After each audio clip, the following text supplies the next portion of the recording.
Welcome to One Scene Sunday.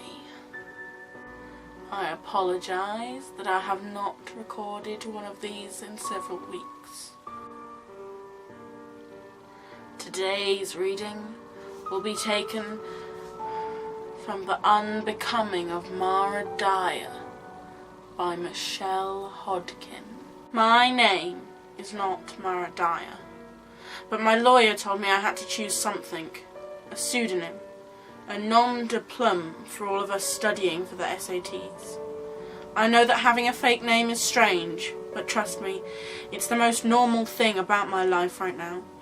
Even telling you this much probably isn't smart, but without my big mouth, no one would know that a 17-year-old who likes Death Cab for Cutie was responsible for the murders. No one would know that someone out there is a B student with a body count, and it's important that you know, so you're not next. Rachel's birthday was the beginning. This is what I remember. Mara Dyer. Redacted. New York City. Date. Redacted. Chapter 1. Before. Laurelton, Rhode Island. The ornate script on the board twisted in the candlelight, making the letters and numbers dance in my head. They were jumbled and indistinct, like alphabet soup. When Claire pushed the heart-shaped piece into my hand, I startled. I wasn't normally so twitchy and hoped Rachel wouldn't notice. The Ouija board was her favourite present that night, and Claire gave it to her. I got her a bracelet. She wasn't wearing it. Kneeling on the carpet, I passed the piece to Rachel. Claire shook her head, oozing disdain. Rachel put the piece down. "It's just a game, Mara," she smiled, her teeth looking even whiter in the dim light. Rachel and I had been best friends since preschool, and where she was dark and wild, I was pale and curious. But less so when we were together. She made me feel bold, usually. "I don't have anything to ask dead people," I said to her.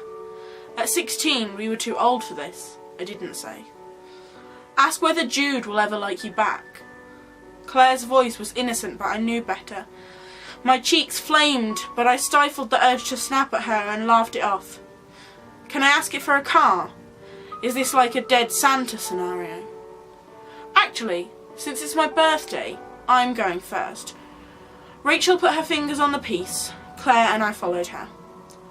"Oh, Rachel, ask it how you're going to die." Rachel squealed her assent, and I shot a dark look at Claire. Since moving here 6 months ago, she'd latched onto my best friend like a starving leech. Her twin missions in life were now to make me feel like the third wheel, and to torture me for my crush on her brother Jude. I was equally sick of both. "Remember not to push," Claire ordered me. "Got it, thanks. Anything else?" But Rachel interrupted us before we could descend into bickering. "How am I going to die?" The three of us watched the board. My calves prickled from kneeling on Rachel's carpet for so long, and the backs of my knees felt clammy. Nothing happened. Then something did. We looked at each other as the piece moved under our hands. It semicircled the board, sailing past A through K, and crept past L.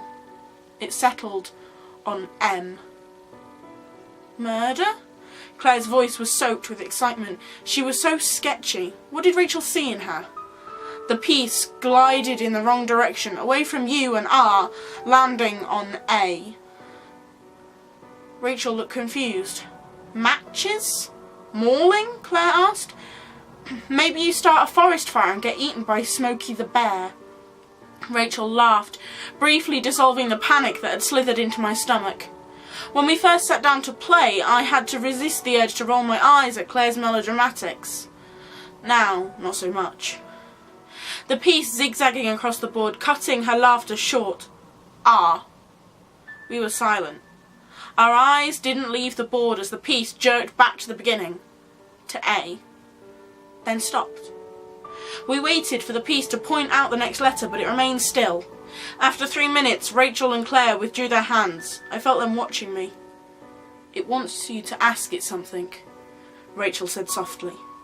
"If by it you mean Claire, I'm sure that's true. I stood up, shaking and nauseous. I was done. "I didn't push it," Claire said, wide-eyed as she looked at Rachel, then at me.